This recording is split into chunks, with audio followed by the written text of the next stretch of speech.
Chapitre 10. Proverbe de Salomon. L'enfant sage réjouit son père, mais l'enfant insensé est le chagrin de sa mère. Les trésors de méchanceté ne profitent point, mais la justice délivre de la mort. L'Éternel ne permet pas que le juste souffre de la faim, mais il repousse l'avidité des méchants.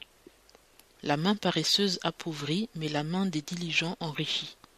Celui qui amasse en été est un fils prudent. Celui qui dort pendant la moisson est un fils qui fait honte. Il y a des bénédictions sur la tête du juste, mais la violence fermera la bouche aux méchants. La mémoire du juste sera en bénédiction, mais le nom des méchants tombera en pourriture.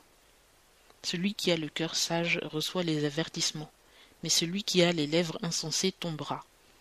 Celui qui marche dans l'intégrité marche en assurance, mais celui qui pervertit ses voies sera découvert.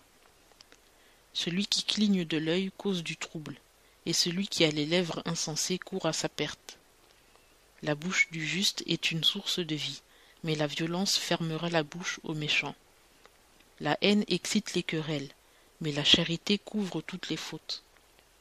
La sagesse se trouve sur la lèvre de l'homme sage, mais la verge est pour le dos de celui qui est dépourvu de sens.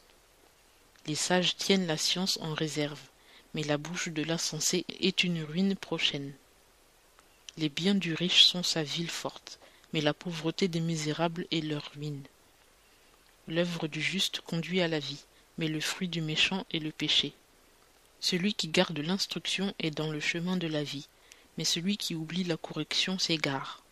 Celui qui dissimule la haine a des lèvres trompeuses, et celui qui répand la calomnie est un insensé. Où il y a beaucoup de paroles, il ne manque pas d'y avoir du péché, mais celui qui retient ses lèvres est prudent. La langue du juste est un argent de choix, mais le cœur des méchants vaut peu de choses.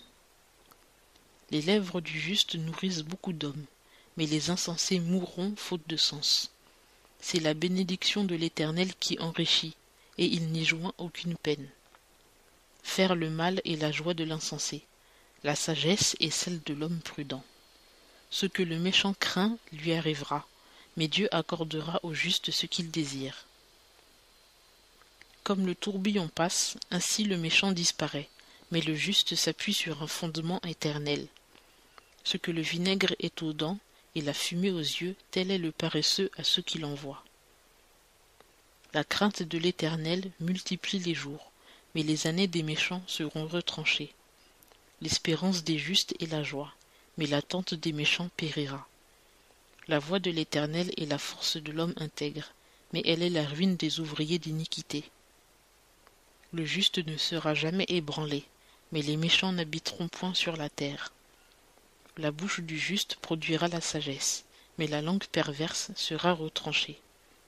Les lèvres du juste connaissent ce qui est agréable, mais la bouche des méchants n'est que perversité.